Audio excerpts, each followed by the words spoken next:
Hello and welcome back to Rupel Boom or Bust, and today we are finally out of debt by a considerable margin, which means we've sold somebody for quite a lot of money. Place your bets. If you said Mohamed Faye, you would be wrong. He is still currently at the club, worth £8 million, still playing for Rupel Boom. So is our 31-year-old Brazilian goalkeeper Andre. He has not left the club, does want a new contract though. Ivorian striker Big Olivier Douahulu is also still at the club, but one Ivorian has left. That's right, Pacoma Zouzoua, 27 years old, has left the club, going over to China, which is basically why we couldn't refuse it, playing now for Wuhan. He has cost them £15 million after all the add-ons. £15 million. He has saved us financially. I could not refuse that deal. I didn't want to sell him because obviously at the end of the year he would have become Belgian. However, he's now not going to be able to become Belgian because he needs to return within 48 days. I've tried to loan him back. They don't want to do it, which is fair enough. They spent £15 million on him. So yeah, Pacoma Zouzoua has left, but he might have just saved the club. We have also sold Jamie Yaya MP, a player who I mentioned in the last episode that I'm not really getting much out of him, so we've shifted him on. He's gone to KVK, who have obviously dropped down a league, but he's already played twice, scoring a goal for them. £475,000 though. Decent money for somebody who was, let's be honest, garbage. Right then, joining the club, the first of three goalkeepers. Yep, we bought three goalkeepers. Andres Maturana is a 20-year-old Colombian goalkeeper, formerly of some team in Colombia. He's been brought in because I thought he might be alright. I'm not so sure anymore. He was in the under-20s squad for Colombia, which is how I found him. I'm not so sure he's good. 2.5-star potential ability. Goalkeeper number 2 is 19 years old and from Kenya and kind of Switzerland. He has signed from Abadan, who I think are a Swiss side. Again, he's not cost us any money, by the way. Complete free transfer, 1.5-star current ability, 3.5-star potential, so he's a bit better than the previous guy. Basically, we've brought two Swiss goalkeepers because one of my scouts, I think, has knowledge of Switzerland. And he went, what about this guy? And I went, sure. And then he went, what about this guy? And I went, sure. Matthias Stuckey is our next Swiss goalkeeper, 19 years old. 1.5-star current ability, 3.5-star potential. So Stuckey and Origi are probably the two current favourites to possibly become first teamers, but they are still a long way away from that. So yeah, Stuckey again, free transfer, signed from Scanland, apparently. I don't know if they're any good. Probably not. I've never heard of them. We've also dipped into the loan market with Danny Calcaterra, possibly, or Calcaterra, maybe, signing from AC Milan on loan. Probably won't play a lot for us because, first of all, he's injured. I think he's got a cold or a flu. And also, he's Italian. He's not Belgian. We don't have a lot of Belgians. Also, fully aware, we do need to sign Belgian players, and I kind of haven't. We have signed a Kosovan, though, who's very, very good. Free transfer from Lokomotiv Tbilisi, I think it's Lokomotiv Tbilisi, in Georgia. And, Arba Shema, maybe. 3.5-star current ability, 4.5-star potential. He looks superb. I basically just went through looking in the Kosovan under-19s and stuff like that, and he was there. Picked him up. He's very, very good, isn't he? Physically, he's very good. Mentally, he's pretty decent. Technically, also pretty decent. I think Shema might be a very good player for us over the next few seasons.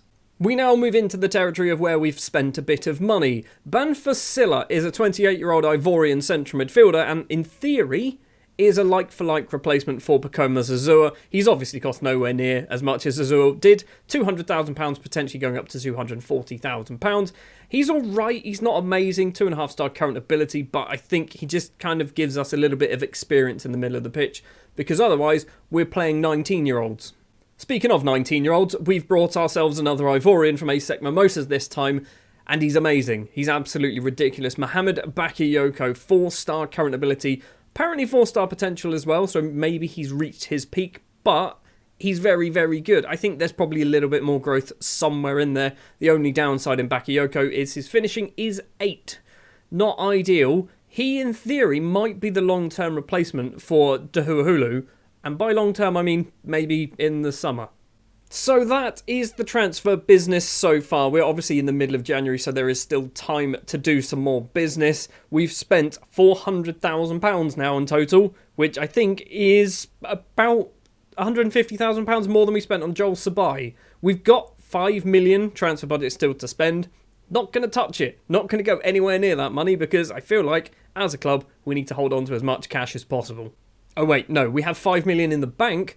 We have £306,000 to spend. There are some other transfers that might be taking place. One of them was an offer that my director of football or whoever made for a Georgian winger who looks really bloody good. So we're going to hopefully get that confirmed, ideally before the end of the episode. Right, now results on the pitch have been a bit up and down. We started off with a 4-0 victory against Eupen, Palizzi, Perez, La Rosa and Mohamed Faye, then a 0-0 draw against Genk, actually not a terrible result. And then we lose against Zolta Waragam 2-1 to Huahulu with the only goal of the game for us. We concede late in the first half and then midway through the second half. And then against OHL, basically after a mid-season break, a couple of weeks, 2-3 weeks break, something like that, we win 3-1. Perez and Faye with 2 goals in this one. This is obviously where our new signings have started to come in. Another bit of news actually, Dennis Weidner, he's going to be leaving us eventually. He's been here for 4 seasons on loan. He's going to Strasbourg at the end of his contract. He just wouldn't talk to us, which is kind of annoying because he's basically been one of our best players for the last 4 seasons. 3 seasons. I'm still not wrong though. League table-wise, it's got a bit close now at the top because of our results. We have dropped down to 3rd place. Antwerp currently top the table with Standard Liège. Joint on everything. I don't really know why they're ahead, I guess. Goals scored, maybe? Or goals conceded? I don't know. But yeah, Antwerp currently top the table. But 40 points for both of those sides. We're on 39. You've also got Charleroi and Club Brugge, who are close on everyone's heels. And that is the first opponent today. Charleroi, that is. And then I think it's Standard Liège, isn't it? It is, yeah. We need to win both of these, really. Otherwise, we might drop down to 5th. The starting lineup then for the away match against Charleroi will be Andre, Weidner, Sio, Mazzari and Elizalde at the back. Sio comes in because Joel Sabai is currently away at the African Cup of Nations, which is good because he's obviously good enough to get in the Ivory Coast side, but it's also bad because it means we're losing one of our best players. It's going to be Desi and La Rosa in the middle of the pitch today. Desi is going to try his luck as the box-to-box midfielder, basically replacing Pacoma Zazua. We are not going to be playing the other guy. I think his name is Silla, isn't it? I've already forgotten who we signed. Is it Silla? Silla did play, but because of... Where is he? Yeah, banned for Silla. Because of the whole we need to play Belgians thing, we can't play too many non-Belgians. Desi's going to be playing actually, no, we're not. No, we play Silla. This is what we do. We play Silla. We bought him for a reason. We play Silla.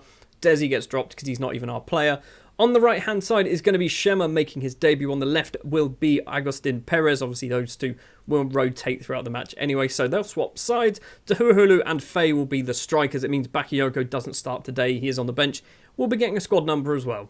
Okay, this is new. This is the first time I think I've actually played a match on a pitch that doesn't have undersoil heating by the looks of it, because if it did, it wouldn't be covered in snow and have blue lines everywhere. 20 minutes in and nothing at all. We haven't had a single shot. We haven't had a highlight either, so I guess that's one good thing. We're now 30 minutes in, still nothing. Cracking game of football this is. Oh, hold on, something's happening. La Rosa with the ball for us then. Picked up a yellow card apparently. Runs across, finds Silla back to La Rosa. Silla's making a run. He's gone off instead, finds Dennis Weidner. Going to be joining Strasbourg in the summer at the end of his contract. Cuts into the middle. Perez was there at the front post. Is blocked by Peric. It's going to be a corner with a minute or so left to play of the first half. Corner then from La Rosa to take it towards the front post. It's gone over a few players. And now Charleroi can possibly break unless we can get there first. Shema goes over. He's got the same haircut as La Rosa, which is going to be very confusing. Half-time then at a snowy Charleroi. It is 0-0 and it's been garbage, hasn't it? It's been pretty bad. We've been the better team here. No. Point finger, I'm not happy. Get people motivated, that is good. Huahulu, Faye, Perez, Shema all playing pretty badly. That's not good. All of our strikers are struggling. Free kick for Charleroi early on in the second half, and it's a goal for Charleroi. Marco Carraro with the goal. What's happened? What's going on? Is this the collapse of our season? A couple of minutes later, and another chance possibly going to the white and black of Charleroi. On the left-hand side, hits the first man. Carraro well outside the area. Now Mudrazaya in towards goal, slots it under the keeper. It's 2-0. Mudrazaya, by the way, is a player who I signed for Sampdoria. I called him Robbie Mudd because I couldn't say his name. I still probably can't say it. We're 2-0 down. Well, straight after the goal, there is possibly a chance for us. La Rossa's running with it, off towards that right-hand side. Shema's there with him. The two identical haircuts. Shema back to Silla. Across to La Rossa once again. Tries to pass it through, can't manage it. We've won the ball back, though. La Rossa has it. We need a run on the left. Faye's in the penalty area. Goes for goal. Baumann makes a decent enough save, conceding the corner. I think this is where we're missing players like Zazua. Zazua would be taking this. La Rossa instead is taking it towards Mazzari in the middle. It's cleared. Perez back to La Rossa. Can the Brazilian get his cross away? Finds Elizalde, the Uruguayan, I think. La Rossa to Elizalde once again. We need some space. Elizalde, the fullback, tries to cross it in. Doesn't manage to find a single blue shirt and it's cleared. Well, Shema's debut is going beyond appalling. He is on a 6.1, so Jerome Thomas is going to come on. He's going to play on both flanks. We're going to take off Dahuahulu as well. Bakayoko is going to come on for Dahuahulu. Both of our strikers, or not even both of our strikers, all of our attackers are playing terrible right now. Faye has this ball. We are 57 minutes in, down towards the left. He's only got one in the middle, but it is Bakayoko who looks like he's miles offside. Faye's going all alone. Why did he do that? Straight into the hands of the keeper. Highlight ends, still 2-0 to Charleroi. There was a little flurry of activity, wasn't there, for about 2 minutes where Charleroi scored both their goals. And that's pretty much it, isn't it? They've got the ball again, 20 minutes to play. I've given them a little shout, trying to fire them up, see if it makes a difference. Maybe that's what they need, fire, because it's really bloody cold. Weidner to La Rossa, now Silla, who I think he's doing all right. He's on the 6-6, he's not doing amazing. Jerome Thomas, can he get his shot away? He's actually gone backwards. La Rossa to Perez, slots it through to Faye, and Mohamed Faye gets his 15th goal of the season. He's celebrating like we've taken the lead. We're still losing, lad. We've got 20 minutes to try and find an equaliser. I said an equaliser, not a goal for Charleroi. It hits the bar. Elizalde clears that. We're still in this game. Look at that rating. Goes from, what, a 6.3 to a 7.1 after just scoring a single goal. Do we do another change? We've got 10 minutes. We can take off Perez. We've got no wingers, though, so maybe taking Perez off isn't a good idea. Yes, it is. We're going to drop Faye to be a winger, and Fabio Bernard is going to come on. I know Faye can't really play as a winger, and he has scored a goal, so it might be a bad decision, but we need to change something. Time is ticking away. We've got 5 minutes of injury time. I don't think anything's going to happen. It's going to be another defeat. I think we've kind of been sussed, haven't we, for this season? I think we've been sussed. Arguably the better side, losing the game 2-1. Not good. So that annoyingly means that Charleroi and Club Brugge are now just 1 point behind us because obviously we lost. Club Brugge and Charleroi both won their games. Antwerp, Standard Liège now slightly too far away, although Antwerp did draw their game against KV Mechelen. So there's still only 2 points between us and Antwerp. We need to finish in the top 4. That needs to be our goal for the end of this season. We've got to go forward now, and we've got to play Standard Liège, the current side, at the top of the table. Right, we're back just before the Standard Liège game. A couple of bits of transfer news to talk about. Piero Assoletti, the player who we had on loan from AC Milan, he's been recalled by Maurizio Pochettino, who's now the AC Milan manager apparently, because he's not playing a lot of football for us, which is true. So, yeah, Piero's gone. However, we now do have Tengiz Dudashavu. Dudashavu, maybe. A Georgian winger who, like I said earlier, my director of football found him and I went, he looks pretty good. So he is in. He can only play on the left-hand side, which isn't great, so we might need to train him up on the right because if we keep with the whole wingers swapping sides, that's something we need to try and get him capable of doing. But yeah, Dudashavu's in and he was free randomly. So yeah, another decent player who's hopefully going to get a lot better. Maybe we just need to start selling some of these people though because they're obviously not Belgian. That's a problem. The starting lineup then for the home match against Standard Liège. It's the same back four. Andre Weidner, Mazzari, Sio and Elizalde make up that back four. Breck Peters and Agustin Perez today will be the central midfielders. We have a big problem in the centre of the pitch, don't we? Perez isn't really a central midfielder. Peters, we know, plays well, but I don't think he's very good. He's come in because La Rossa is currently out suspended as well. Obviously no Zazua because he's now playing in China. Shema and Polizzi on the wings, Dahuahulu and Faye as our strikers. On the bench we have Stuckey, Verlinden, Desi, Danny Calcetara is also there, so is Abubakar Keita, Jerome Thomas and Fabio Bernard. You'll notice, also we've got Stuckey. Stuckey's got a squad number. I think he was on the bench in the last match as well. Bakayoko currently out injured. La Rossa, as mentioned, is suspended. We still have Joel Sabai on international duty as well. So we are kind of down to bare bones a little bit. It's not really what you want, is it, when you're playing the team who are currently top of the table to be struggling in terms of fitness and so on. I think we do need to find ourselves a very good Belgian central midfielder, but we have no money, so being able to do that is going to be a tough ask. The ball comes in from Standard Liège. Zeno van Houston has made it 1-0, a player who I signed for Borussia Dortmund earlier on in Football Manager 21 in a completely different save. I get the impression that this episode is going to consist of us losing both the games. Botman heads that ball clear, but Perez collects it for us. Playing out of position in a way as a central midfielder. Down the right-hand side, much more natural as a winger, of course. Perez to Breck Peters. The tiny Belgian central midfielder crosses it in, but it's cleared.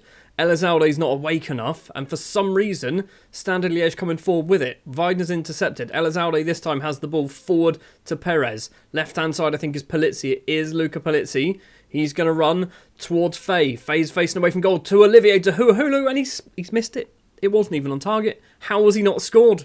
He really should have scored that one. I know it's still reasonably early on in terms of who's going to win the league, but this could be a title decider, or at the very least, put us a little bit too far away. We're going to be 7 points behind Standard Liège if we lose this game. Considering literally an episode ago, about 6 matches ago, we were top of the table. We are now 7 points behind the leaders.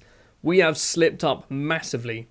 Half-time, it is just 1-0 to Standard Liège. Show me something else in the second half. I mean, Polizzi and Schemmer playing badly. Faye and Duahulu not playing particularly amazing either. Faye's actually on a 6.6 now. Duahulu on a 6.5. We need to score some goals. We've kind of stopped, haven't we? Let's give him a demand more. Throw for Standard Liège. Oh my word, that's a penalty, isn't it? That's going to be a penalty. VAR is going to call that back. It's going to be a pen, and it's going to be Andre hopefully saving a penalty, or it's going to be 2-0.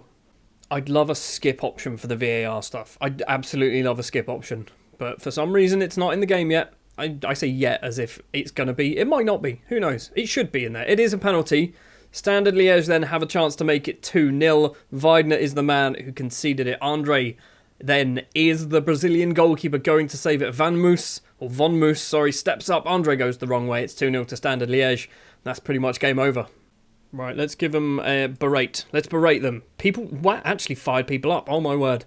We berated the people and they got fired up. Polizzi's on a 6.0.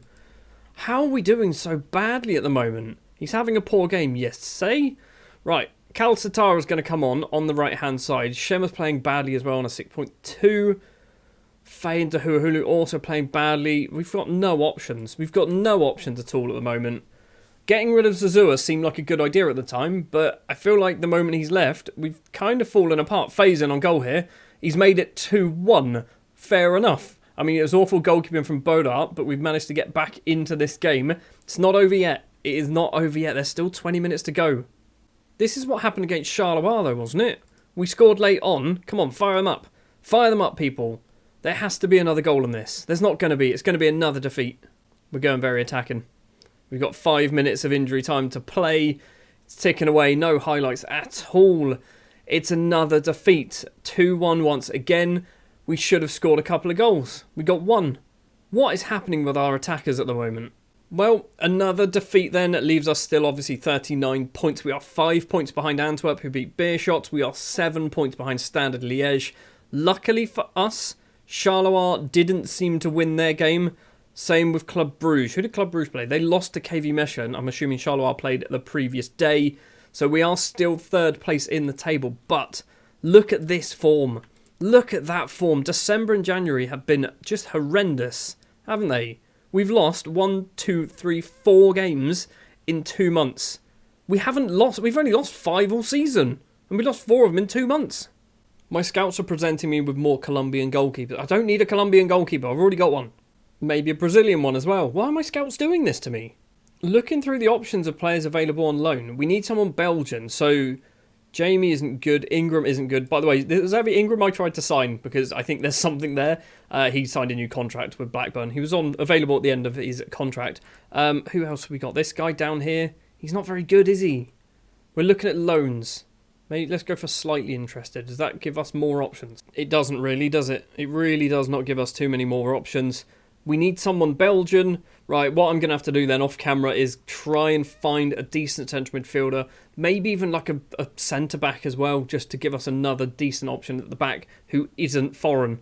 Because I think that is starting to really bite us in the ass at the moment. If we do manage to find somebody, that will be revealed in the next episode. We have still got about 4 or 5 more days left of the January transfer window. I'm not going to do that in this episode. I'm going to leave you hanging. And then we'll see in the next episode if we've got somebody new. Next episode, by the way, will probably be end of February, early March. So it might be, I'm looking at the fixture list now. You can't see it. Anderlecht, possibly an STVV is what we're looking at. Hopefully, we're going to still be up the right end of the table. We've got 4 winnable games in between as well. So thank you very much for watching this episode. Not ideal, losing both of our games, but we are still up the right end of the table. And we're out of debt. I guess we need to look at the silver linings. If you did enjoy this episode, do please remember to leave a like. If you're new here and you want to see more, hit the subscribe button. I'll be back next time with more Rupel Boom or Bust. And hopefully we're still up the right end of the table. I'll see you next time.